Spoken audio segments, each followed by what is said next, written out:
Shalom, salam sejahtera bagi kita semua. Kembali lagi dengan saya, Jernita Hayati Sitohang, mahasiswi IAKN Tarutung dengan NIM 240101164, Program Studi Pendidikan Agama Kristen Semester 2. Pada kesempatan kali ini, saya akan melanjutkan video part 1 saya mengenai beberapa prinsip umum dalam menafsirkan Alkitab Perjanjian Baru yang telah kami pelajari bersama Bapak Dr. Baginda Sitompul MPDK dengan mata kuliah Hermeneutika Perjanjian Baru. Adapun prinsip yang kelima dalam menafsirkan Alkitab yaitu untuk siapa firman itu disampaikan, yang artinya ada bagian firman yang ditujukan kepada semua orang dan ada juga firman yang ditujukan untuk tidak kepada semua orang. Nah, contoh firman yang ditujukan kepada semua orang bisa kita lihat di dalam Matius 11 ayat yang ke-28. Marilah kepadaku semua yang letih lesu dan berbeban berat, aku akan memberi kelegaan kepadamu. Nah, firman ini merupakan panggilan terbuka bagi semua orang yang lelah dan berbeban berat. Contoh yang kedua bisa kita lihat di dalam 2 Petrus 3 ayat yang ke-9. Tuhan tidak lalai menepati janjinya, sekalipun ada orang yang menganggapnya sebagai kelalaian. Tetapi ia sabar terhadap kamu, karena ia menghendaki supaya jangan ada yang binasa, melainkan supaya semua orang berbalik dan bertobat. Nah, firman ini menjelaskan bahwa Tuhan menginginkan semua orang untuk bertobat, bukan hanya sebagian saja. Selanjutnya, contoh firman yang tidak ditujukan kepada semua orang. Contohnya bisa kita lihat di dalam Matius 23 ayat yang ke-27. Celakalah kamu, hai ahli-ahli Taurat dan orang-orang Farisi. Hai kamu orang-orang munafik, sebab kamu sama seperti kuburan yang dilabur putih, yang sebelah luarnya memang bersih tampaknya, tetapi yang sebelah dalamnya penuh tulang belulang dan berbagai jenis kotoran. Nah, firman ini ditujukan kepada orang Farisi dan ahli Taurat, bukan untuk umum. Contoh yang kedua bisa kita lihat di dalam Matius 10 ayat yang ke-5 sampai ke-6. Ke-12 murid itu diutus oleh Yesus dan ia berpesan kepada mereka, janganlah kamu menyimpang ke jalan bangsa lain atau masuk ke dalam kota orang Samaria, melainkan pergilah kepada domba-domba yang hilang dari umat Israel. Nah, firman ini hanya untuk para murid dan khusus kepada bangsa Israel, bukan untuk semua orang. Nah, ada juga firman yang hanya untuk orang percaya. Contohnya bisa kita lihat di dalam Roma 8 ayat 1. Demikianlah sekarang tidak ada penghukuman bagi mereka yang ada di dalam Kristus Yesus. Nah, firman ini hanya berlaku untuk orang yang ada di dalam Kristus, yaitu orang percaya. Contoh lainnya bisa kita lihat juga di dalam Filipi 4 ayat 13. Segala perkara dapat kutanggung di dalam Dia yang memberi kekuatan kepadaku.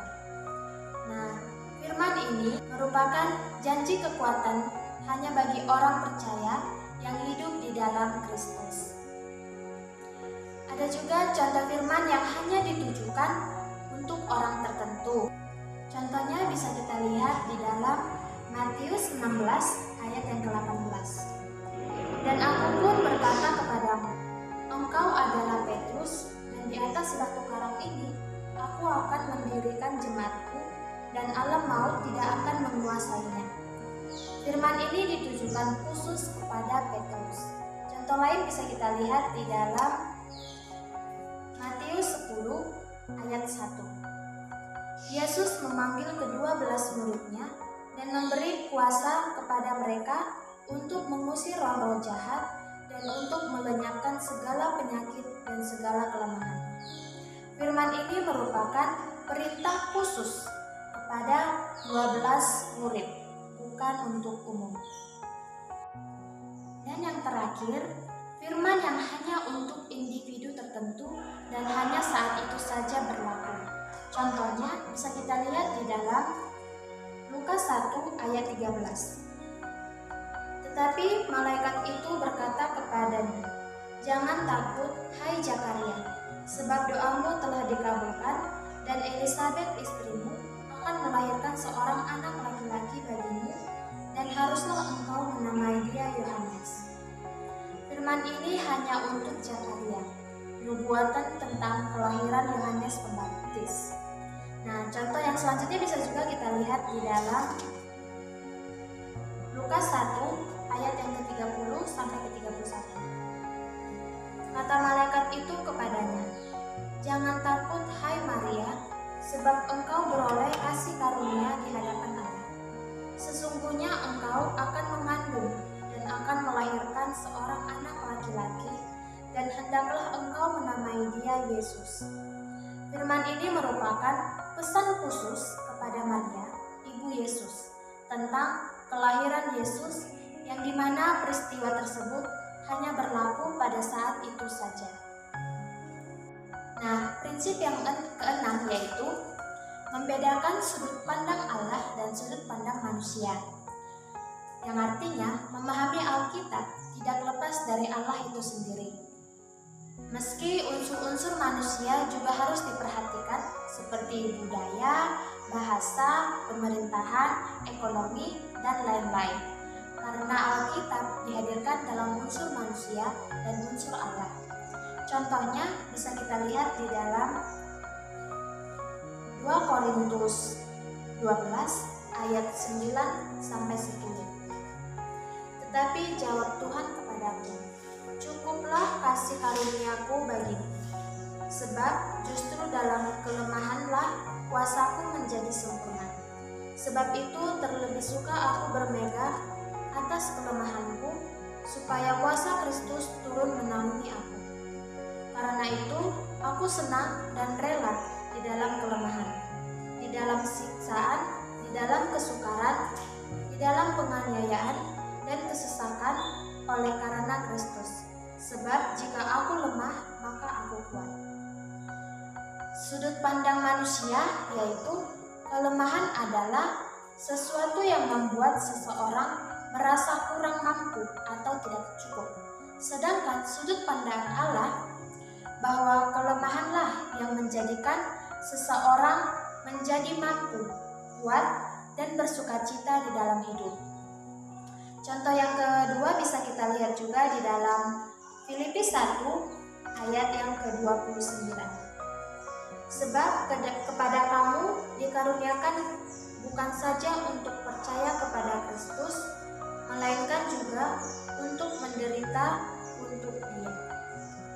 Sudut pandang manusia yaitu penderitaan adalah kutukan atau akibat kesalahan sehingga merasa tersiksa.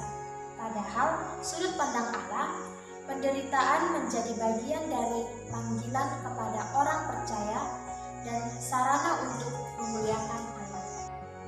Nah, prinsip yang terakhir atau prinsip yang ketujuh yaitu memperhatikan yang eksplisit dan implisit. Eksplisit berarti sesuatu yang dinyatakan secara langsung dan jelas dalam teks. Ini adalah makna yang bisa dibaca dan dimengerti secara langsung dari ayat-ayat Alkitab tanpa membutuhkan penafsiran tambahan yang terlalu dalam. Implisit berarti sesuatu yang tidak langsung disebutkan, tetapi dapat disimpulkan dari konteks, struktur, atau maksud penulis. Penafsiran implisit menuntut pemahaman yang lebih mendalam dan kontekstual terhadap teks. Ada beberapa bagian. Yang pertama yaitu yang eksplisit dapat diartikan dengan implisit. Nah, contohnya bisa kita lihat di dalam Matius 5 ayat 21 sampai 22, penjabaran dari Keluaran 20 ayat 13.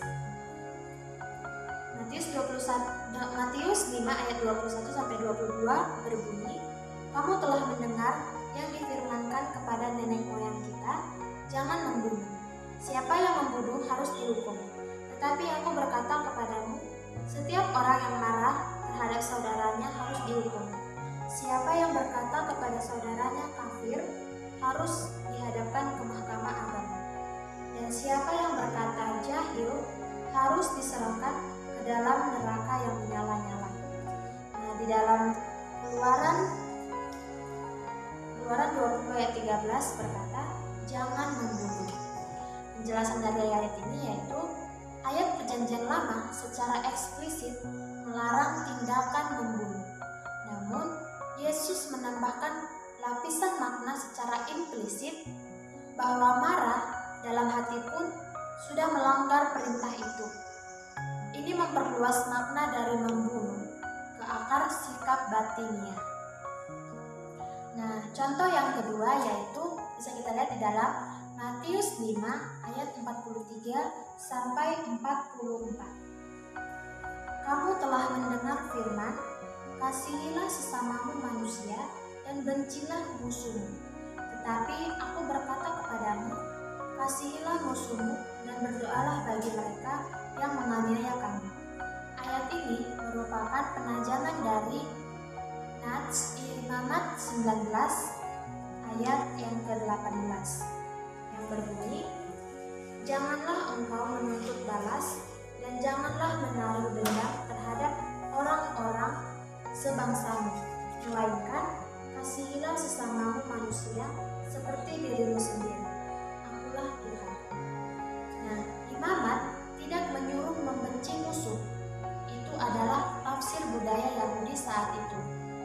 Yesus mengoreksi secara implisit bahwa kasih seharusnya juga untuk musuh, meskipun Perjanjian Lama tidak mengatakannya secara eksplisit. Nah, bagian yang kedua yaitu banyak hal yang harus dipahami secara implisit. Contohnya bisa kita lihat di dalam 1 Korintus 6 ayat 19 sampai 20. Atau tidak tahukah kamu bahwa tubuhmu adalah bait Roh Kudus yang diam di dalam kamu, dan bahwa kamu bukan milik kamu sendiri. Sebab kamu telah dibeli dan harganya telah lunas dibayar. Karena itu, muliakanlah Allah dengan tubuhmu.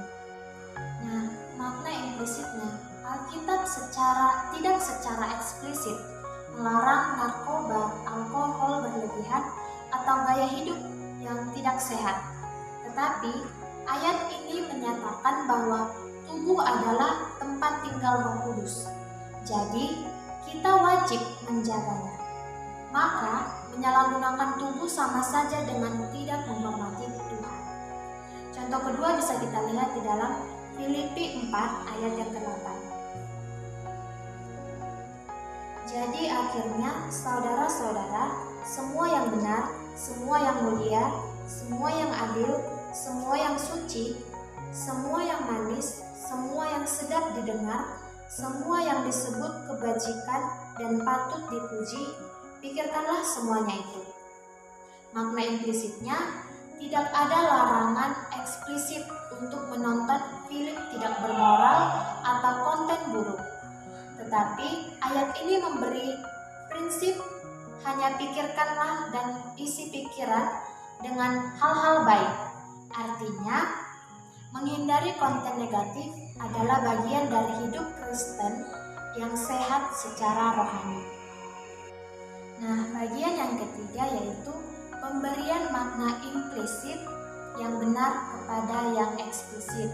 Contohnya di dalam Yohanes 14 ayat yang ke-6. Kata Yesus kepadanya, Akulah jalan dan kebenaran dan hidup. Tidak ada seorang pun yang datang kepada Bapa kalau tidak melalui aku. Makna eksplisitnya, hanya melalui Yesus orang bisa datang kepada Bapa. Makna implisitnya, orang yang tidak melalui Yesus tidak bisa datang kepada Bapa. Artinya, keselamatan hanya ada di dalam Kristus. Contoh yang kedua bisa kita lihat di dalam Matius 10 ayat ke-32. Setiap orang yang mengakui aku di depan manusia, aku juga akan mengakuinya di depan Bapa-Ku yang di sorga. Makna eksplisitnya, orang yang mengakui Yesus di hadapan manusia akan diakui olehnya di hadapan Bapa. Sedangkan makna implisitnya, orang yang tidak mengakui Yesus di hadapan manusia akan tidak diakui olehnya di hadapan Bapa.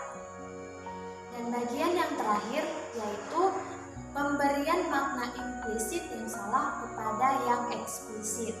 Contohnya bisa kita lihat di dalam 1 Korintus 15 ayat 52. Dalam sekejap mata, pada waktu bunyi nafiri yang terakhir, sebab nafiri akan berbunyi dan orang yang mati akan dibangkitkan dalam keadaan yang tidak dapat binasa dan kita semua akan diubah.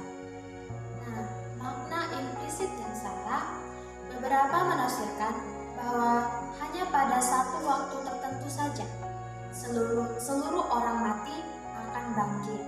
Padahal Paulus berbicara secara simbolik tentang kebangkitan tubuh dalam konteks pengharapan eskatologis, bukan menyatakan waktu literal atau satu peristiwa fisik yang bisa diamati seperti itu.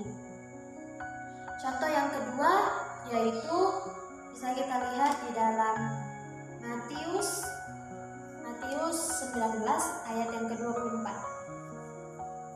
Sekali lagi aku berkata kepadamu, lebih mudah seekor unta masuk melalui lubang jarum daripada seorang kaya masuk ke dalam kerajaan Allah. Makna implisit yang salah, beberapa mencoba mengurangi kerasnya pernyataan ini dengan mengklaim bahwa lubang jarum adalah gerbang yang kecil di Yerusalem, tempat unta bisa lewat dengan susah payah. Padahal tidak ada bukti historis kuat bahwa gerbang itu benar-benar ada. Ini adalah gaya hiperbolis Yesus untuk menunjukkan betapa sulitnya bagi orang yang terikat harta untuk masuk ke dalam kerajaan Allah. Demikianlah lanjutan beberapa prinsip-prinsip dalam menafsirkan Alkitab Perjanjian Baru. Semoga video ini dapat bermanfaat bagi kita dalam menafsirkan Alkitab. Sekian dan terima kasih.